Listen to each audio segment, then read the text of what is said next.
Bonjour tout le monde, bienvenue dans cette nouvelle vidéo. Aujourd'hui on va faire le topo sur l'été, donc on ne l'avait pas encore fait, c'est le moment.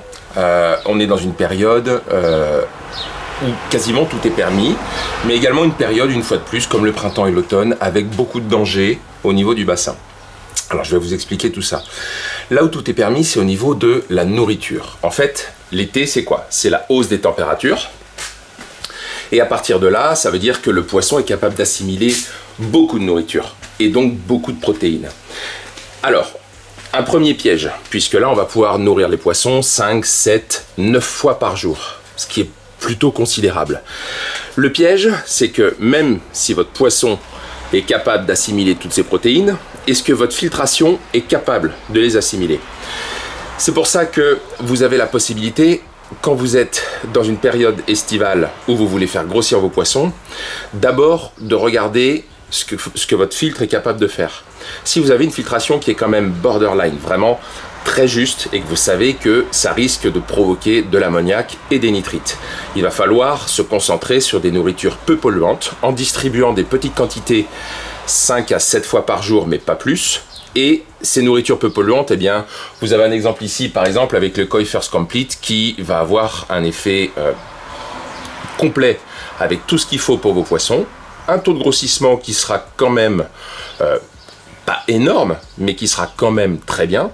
Et puis, si vous avez la bonne filtration, avec justement la capacité de dégrader beaucoup de nourriture, vous allez pouvoir passer sur des aliments type Koi First Perfect, qui lui a un taux de protéines très élevé, et vous allez pouvoir ainsi en donner une bonne quantité tous les jours, donc toujours morcelé en plusieurs distributions dans la journée, toutes les heures, toutes les 2 heures, bon toutes les 2 heures en été si on veut donner des choses protéinées, c'est pas plus mal. Et à partir de là, vous allez éviter les pics de nitrites, parce que n'oubliez jamais qu'en plein été, votre poisson mange, mais le cycle de l'azote se fait très rapidement également. Donc si vous n'avez pas la bonne colonisation de bactéries dans vos filtres pour pouvoir dégrader tout ça, vous prenez un risque. Alors ensuite, la hausse des températures dans le bassin, surtout fin de printemps, début d'été, ça vous apporte très souvent des algues unicellulaires et des algues filamenteuses. Alors, comme je vous l'ai rappelé au printemps, je vous encourage, en période estivale, ne jamais laisser les algues filamenteuses prendre le dessus dans votre bassin. Qu'elles ne viennent pas dans le filtre pour se mettre autour des sondes des tambours, pour venir brider les pompes. Voilà, il faut faire vraiment attention. La filamenteuse, il y a pas mal de traitements aujourd'hui qui existent. Bon, on va pas tous les énumérer, surtout qu'on commence à être en rupture sur un peu tous les traitements en ce moment. Mais voilà, vous avez la possibilité d'avoir des traitements qui vous permettent de pallier à ce problème. Et puis les algues unicellulaires, celles-ci, bon, c'est relativement simple de s'en débarrasser puisqu'il suffit d'avoir un UV, tout simplement. C'est pareil, les UV, je commence à être un peu rac. Des UV type amalgame, que tout le monde connaît, et puis des UV type tube. Alors là, c'est des UV inox qui vont vous permettre de faire passer un débit d'eau suffisamment important par rapport au volume du bassin afin d'arriver à anéantir complètement les algues unicellulaires en suspension dans l'eau. Donc ces algues unicellulaires, c'est elles qui vous font l'eau verte, tout simplement. Alors après, le printemps et l'été, mais là en ce moment, en l'occurrence, c'est surtout l'été, vous avez le problème de la ponte. Donc les poissons commencent à frayer. La ponte, il faut la prendre très au sérieux, parce que certains attendent ce moment comme un moment magique, parce qu'ils vont avoir des petits bébés dans le bassin, bon, très bien, mais une fois de plus, comme pour la nourriture qui est là-bas, il faut avoir une filtration qui est capable d'assimiler tout cet excès d'ammoniac et de nitrite que vous allez avoir avec la ponte. Donc si vous avez une très bonne filtration, très grosse filtration, quand vous avez les frais, surtout, vous regardez vos paramètres de très près. Ammoniac, nitrite, il faut les suivre tous les jours, le temps de la ponte, pour comprendre comment évolue le cycle de l'azote et quoi faire. Alors quoi faire, c'est relativement simple. Si vous avez une poussée de nitrite suite à la ponte, moi je vous encourage à arrêter de nourrir complètement pendant quelques jours et à faire des changements d'eau assez conséquents, mais pas trop conséquents non plus, de 10-15% tous les jours, le temps d'essayer de diluer les nitrites et que votre filtration soit capable de reprendre le dessus. Alors des années comme cette année, forcément vous allez avoir des pontes toutes les semaines, toutes les 2 semaines, pendant un mois et demi. Donc là, c'est là où justement la filtration et la qualité de filtration c'est quelque chose qui est important. Alors vous voyez, là j'ai par exemple ici ce genre de filtre, des petits filtres à douche qui sont pour moi des filtres d'appoint, des filtres complémentaires en pleine saison. Eh bien c'est le genre de filtre, une fois que c'est rempli de céramique, eh bien ça peut venir compenser votre filtration pour mieux nourrir en été, et puis pour pallier tout simplement à la ponte et à l'excès de nitrite pendant les pontes. Alors, quand on parle d'été, on oublie très souvent de parler de l'oxygénation du bassin. Et ça, c'est quelque chose qui est hyper important. Il y a plein de paramètres qui vont entrer en compte pendant l'été. Alors, je vais essayer de vous faire un petit récapitulatif ici. On va essayer de les noter là. Alors, la première chose, c'est la hausse des températures. Donc, cette hausse des températures, son effet, c'est d'appauvrir le taux d'oxygène dans l'eau. Ça veut dire quoi? Ça veut dire que si vous, être humain, on vous met dans une pièce sans ventilation, plus vous respirez, plus vous rejetez du CO2, moins il y a d'oxygène dans la pièce. Donc du coup, au bout d'un moment, vous allez ressentir le manque d'oxygène dans la pièce. C'est pareil pour le poisson dans l'eau. Le deuxième problème, c'est la ponte. La ponte, qu'est-ce qu'elle fait? Elle augmente le taux de nitrite comme on vient de le voir. Et l'augmentation de ce taux de nitrite, quels sont les effets des nitrites sur les poissons? Eh bien, il y a plein d'effets, mais parmi tous les effets, il y a cette privation de la capacité du poisson à assimiler l'oxygène. C'est-à-dire que quand il y a trop de nitrite dans l'eau, le poisson n'arrive pas à assimiler dans ses branchies la totalité de l'oxygène qui est présent dans l'eau. Donc on vient de cumuler la température trop chaude, les nitrites. Donc les nitrites, n'oubliez pas, ça peut être la nourriture, ça peut être la fraie. Et puis il y a une troisième chose qui est quand même très importante à prendre en compte, c'est les soirs d'orage. Un soir d'orage, et là Dieu sait qu'on en a eu quelques-uns ces derniers temps, eh bien un soir d'orage, qu'est-ce qui se passe?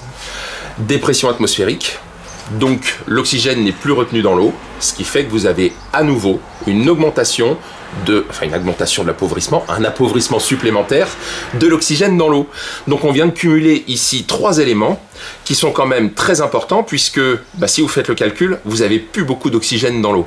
Et alors on imagine ceux qui ont des plantes oxygénantes, des choses comme ça, qui elles, en journée, font la photosynthèse, c'est-à-dire qu'elles prennent du CO2 dans l'eau pour envoyer de l'oxygène, mais elles font le système inverse la nuit, c'est-à-dire que la nuit, elles prennent l'oxygène dans l'eau pour rejeter du CO2.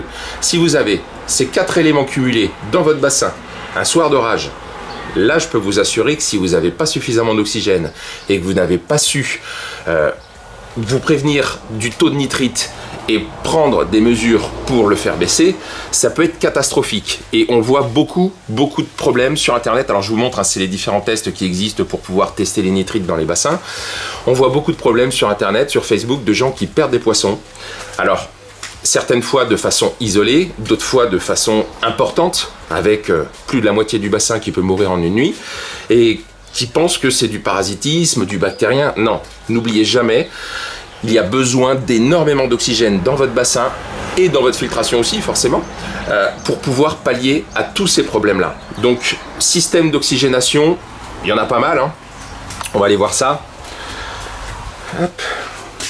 Vous avez de cette manière-là des membranes, des membranes EPDM qui se mettent dans le bassin. Vous allez les lester avec un petit plot en métal ou en inox ou en béton. Moi j'ai des clients qui ont fabriqué des plots en béton pour pouvoir les lester dans le fond du bassin.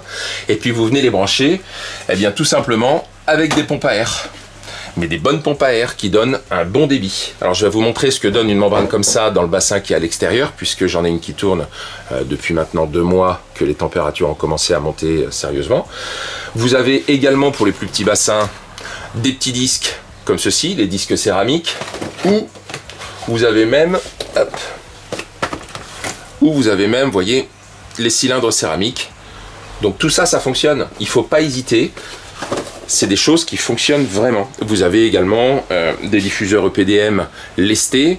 Vous avez, pour ceux qui veulent quelque chose de discret dans le bassin, vous avez ici des tuyaux d'air lestés et noirs. Ce qui fait que vous n'allez pas voir le tuyau traverser tout le bassin pour aller jusqu'à la membrane EPDM que vous aurez choisi.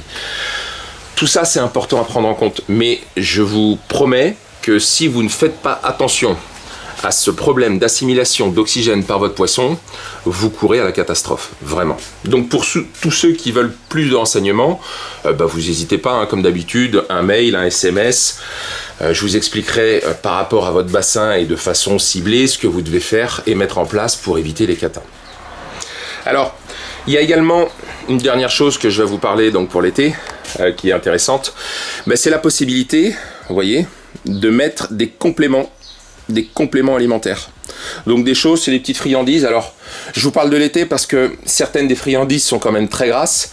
Donc ces friandises-là, il faut les donner avec parcimonie. Vous avez des petites crevettes d'eau douce qui sont des compléments alimentaires qui vont donner tout ce qui va avec la couleur et les vitamines. Vous avez les verres de farine également qui sont pleins de protéines et de vitamines.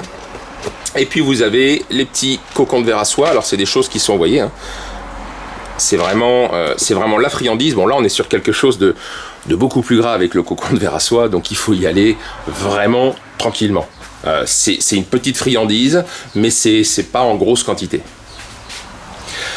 Donc voilà pour l'été. Alors tous ceux qui dans cette vidéo se disent aujourd'hui j'ai peut-être pas la bonne alimentation ou j'ai peut-être pas la bonne filtration, c'est le moment. C'est le moment de se dire comment éviter le pire, comment faire pour pallier à ce genre de problème. Donc vous voyez, les choses qu'on peut nous vous proposer par exemple, c'est les prémontages tout simplement. Donc là ici on est sur un prémontage de filtration. Donc le client nous commande une filtration, nous donne les cotes de son local technique, on prémonte la filtration et on vous propose de venir la chercher, de la monter vous-même en faisant une petite vidéo, des petites photos de comment a été assemblée la filtration ici et voilà. En tout cas, je vous dis à très bientôt dans de nouvelles vidéos et puis je n'oublierai pas de vous faire l'automne à la fin de l'été. Ciao, bye, salut!